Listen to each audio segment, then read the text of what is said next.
Dr. Harris, should we be returning back to vocational education? Should we have ever abandoned vocational tech?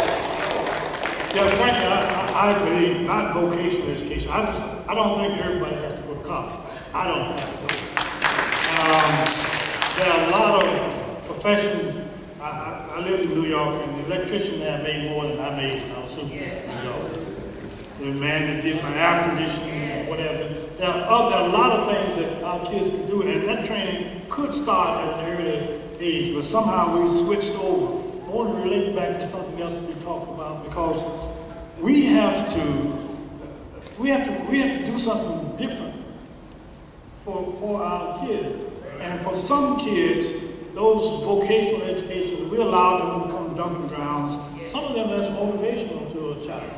They can deal with aviation, he can deal with electronics, he can deal with contracts. There's not a sewing machine in the schools anymore, not one, not one. There's not a massage or a manicure thing that used to be here, 15 years ago. And my wife goes somewhere and pays somebody $60. So they can make a living doing that without going to the Morehouse or the Spelman or whatever else.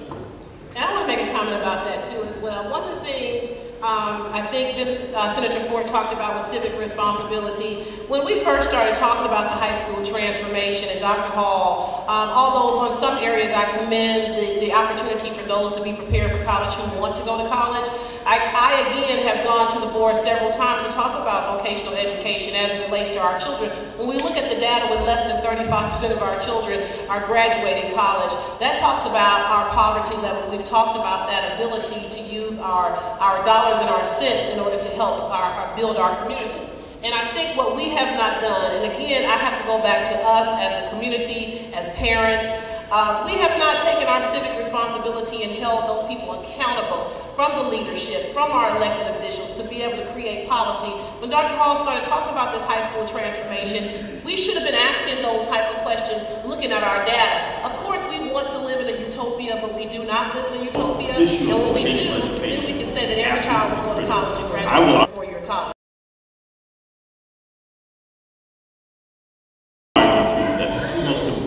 Academic institutions in the city are not the institutions in the AU Center. As much as I love the AU Center, went to school, taught there, it's not Emory, it ain't Georgia Tech or Georgia State. So two schools about 4 blocks from here, Atlanta Technical College and Atlanta Metropolitan College. Because the fact of the matter is, most of our children are not going to be able to go to Emory or Morehouse.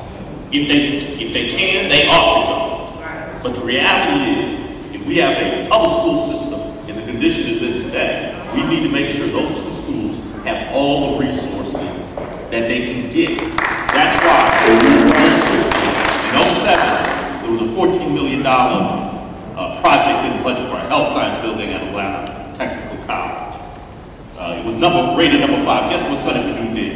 He funded 1, 2, 3, 4, jumped number 5, and funded 6, 7, 8, 9, and 10.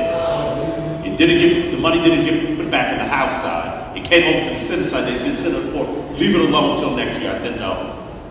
You don't know me. I'm going to fight for my district as hard as folk in South Georgia fight for those. We got that $14 million in the budget, and that building just got completed over there. I can remember when each school had a cafeteria, people lived in the community. There was a cook in there, she lived in the community. There was a dietitian in there, and they lived in the community. That's right. And now, what happens when the money got short, and somebody said, where can I make my money? They said, well, I'll do outsourcing of the schools.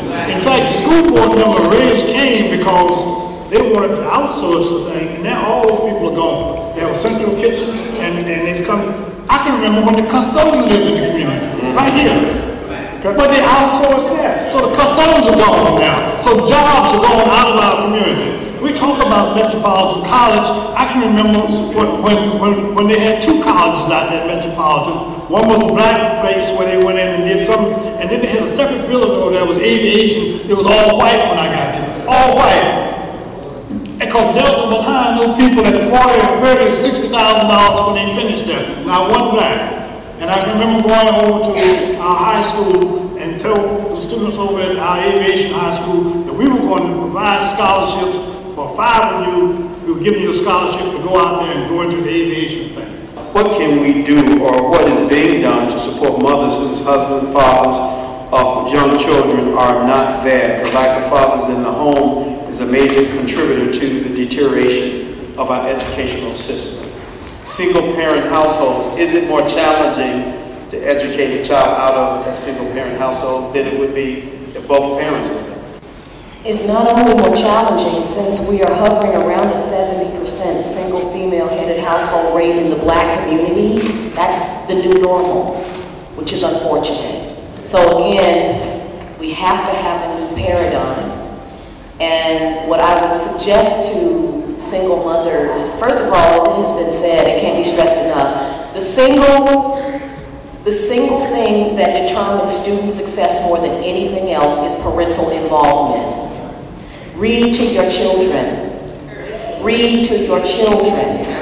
When we stop doing that, reading chapter books to them, chapters at night, getting them involved, getting them to be thoughtful and thinkers, we took that away. Now, for single moms, I know it's hard because you got 2 or 3 jobs and trying to make it happen, but that's the most important job you have.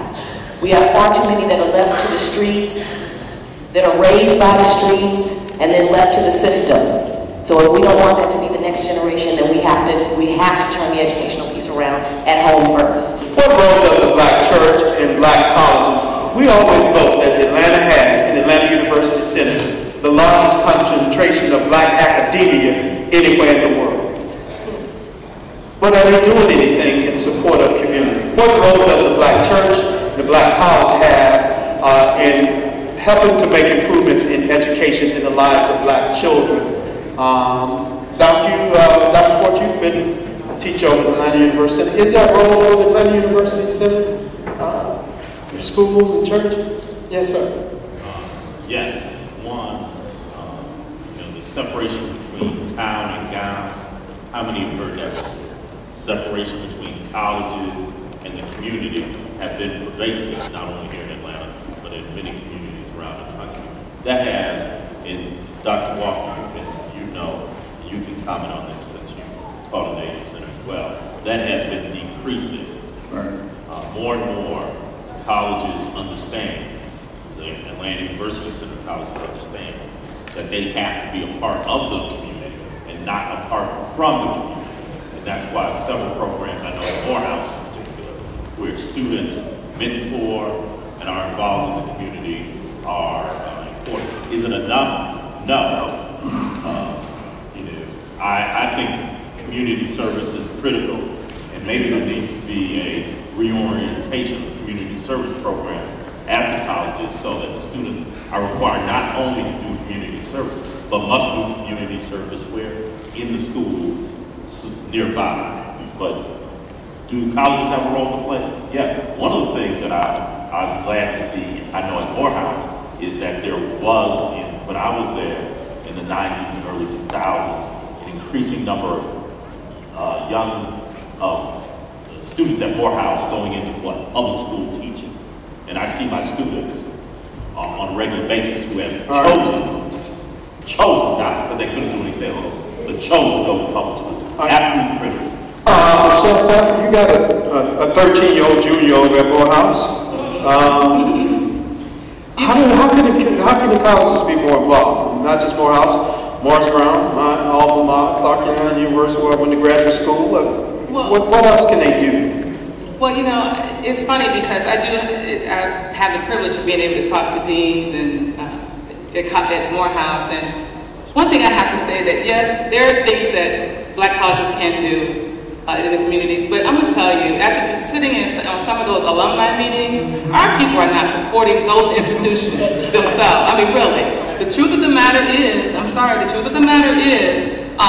HBCUs are in a crisis. I mean, they are. I mean, have you looked into the funding that the HBCUs are struggling to acquire and obtain, even again from, not just from the government, but also from their own alumni members.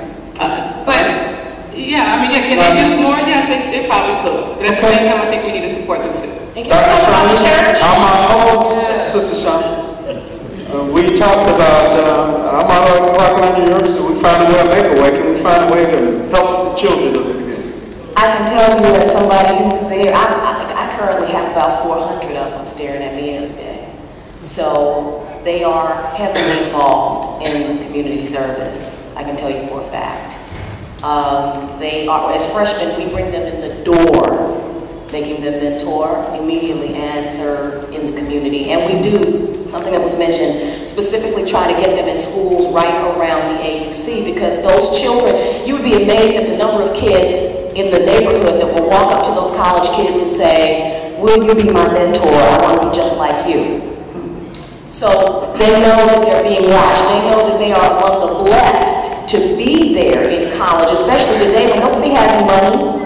So they are taking that more seriously, and we're pushing them in younger to make sure you know you're blessed now. You have to reach back now. Don't wait till later when you get some stuff. You're going to start reaching back now.